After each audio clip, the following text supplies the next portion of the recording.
കർത്താവിൻ്റെ മഹത്വമുള്ള നാമം വാഴ്ത്തപ്പെടുമാറാകട്ടെ. അനുഗ്രഹീതമായ ഈ നല്ല പ്രഭാതത്തിനായിട്ട് കർത്താവിന് സ്തോത്രം ചെയ്യുന്നു.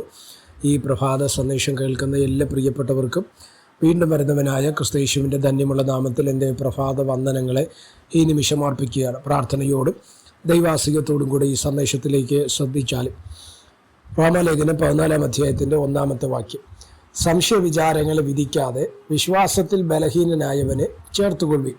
ഈ വാക്യങ്ങൾക്കാണ് ദൈവത്തിന് സ്തോത്രം ചെയ്യുന്നു. വളരെ അപകടമുള്ള ഒരു വിഷയമാണ് സംശയ വിചാരങ്ങൾ എന്ന് പറയുന്നത്. രണ്ട് രീതിയിൽ ഇതിനെ ചിന്തിക്കാം.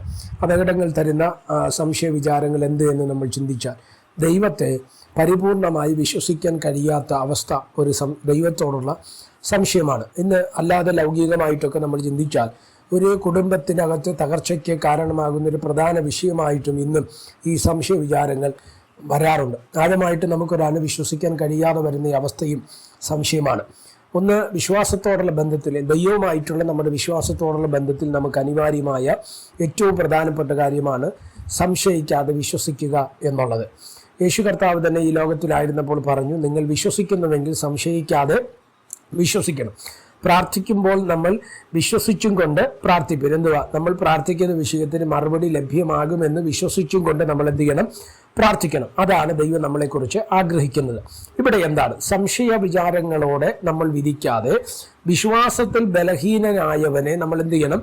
ചേർത്തുകൊള്ളും. ഇത് ഒരു ക്രിസ്തീയ ജീവിതത്തിനകത്ത് വിശ്വാസത്തിൽ ഉറപ്പുള്ളവരും വിശ്വാസത്തിൽ ഉറപ്പില്ലാത്തവരുമുണ്ട്. ബലഹീനരായ വിശ്വാസികളുണ്ട്, ബലമുള്ള വിശ്വാസികളുമുണ്ട്. അപ്പോൾ ബലഹീനരായ വിശ്വാസികളെ അവരെ നമ്മൾ വിധിക്കരുത് എന്ന് പറഞ്ഞാൽ അർത്ഥം, നമ്മുടെ ഇടയിൽ നടക്കുന്ന ഒരു പ്രധാന സംഭവമാണ്, നമുക്കൊരു പക്ഷേ ബലം കാണും, ശക്തി കാണും, അല്ലേ, ദൈവകൃപ കാണും. അപ്പോൾ മറ്റുള്ളവർക്ക് അത്രത്തോളം ഇല്ലെങ്കിൽ നമ്മൾ അവരെ അടിച്ചു താഴ്ത്തുകയോ അടിച്ചമർത്തുകയോ അവരെ നമ്മൾ പരിഹസിക്കുകയോ കളിയാക്കുകയോ ഒക്കെ ചെയ്യുന്ന ഒരു മേഖലയുണ്ട്. ഇന്ന് നമ്മൾ വിശ്വാസ ജീവിതത്തിലും അതുകൊണ്ട് ഭൗതിക ലോകത്തേക്ക് കയറിയാലുമുണ്ട്, അല്ലേ. ഈ നമുക്കറിയാം, ജാതികളിൽ കുറഞ്ഞവർ, വിദ്യാഭ്യാസത്തിൽ കുറഞ്ഞവർ, സമ്പത്തിൽ കുറഞ്ഞവർ, സ്തോത്രം, ഇന്ന് ആത്മീയ ലോകത്തേക്ക് വന്നു കഴിഞ്ഞാൽ വിശ്വാസ ജീവിതത്തിൽ ഇവരെല്ലാം അടിച്ചമർത്തപ്പെടുന്ന ഒരു മേഖല നമുക്ക് കാണുവാൻ തക്കവണ്ണം കഴിയും. യേശു ഉലകത്തിലേക്ക് വന്ന എന്തിനാണ്?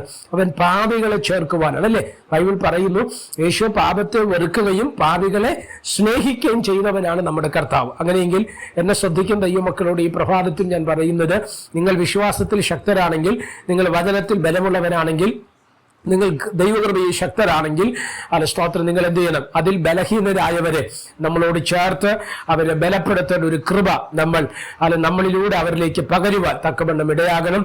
അങ്ങനെ വന്നാൽ നമ്മളെയും കർത്താവ് അനുഗ്രഹിപ്പാൻ ഇടയായിത്തീരും. അതുകൊണ്ട് വിശ്വാസത്തിൽ ബലഹീനരായവരെ ചേർത്തുകൊണ്ട് നമ്മുടെ ക്രിസ്തീയ ജീവിതത്തെ മുന്നോട്ട് കൊണ്ടുപോകാനും അനേകരെ യേശുക്രിസ്തുവിലേക്ക് ആദായപ്പെടുത്തുവാൻ സ്വർഗത്തിലെ ദൈവം നമുക്ക് കൃപ നൽകട്ടെ. പ്രാർത്ഥിക്കാം. പരിശുദ്ധനായ ദൈവമേ, സ്വർഗീയ നല്ല പിതാവേ, ഈ സന്ദേശത്തിനാണ് സ്തോത്രം ചെയ്യുന്ന, ഈ സന്ദേശം കേൾക്കുന്ന എല്ലാ പ്രിയപ്പെട്ടവരെ തൃക്കരങ്ങൾ തരികയാണ്. അവിടുന്ന് ചെറുകടി മറക്കുകയും സഹായിക്കുകയും അനുഗ്രഹിക്കുകയും ചെയ്താണ്. എല്ലാവിധമായ ആത്മീക ഭൗതിക നന്മകളാൽ ദൈവം നിറച്ച് മാനിക്കുകയും അനുഗ്രഹിക്കുകയും സഹായിക്കുകയും വിടുവിക്കുകയും ചെയ്യേണ്ടതിനായി പ്രാർത്ഥിക്കുന്നു. സമസ്തവും ഏൽപ്പിക്കുന്നു. മഹത്വം അങ്ങേക്ക്. യേശു കർത്താവിൻ്റെ നാമത്തിൽ പ്രാർത്ഥനകളെ കേൾക്കണം.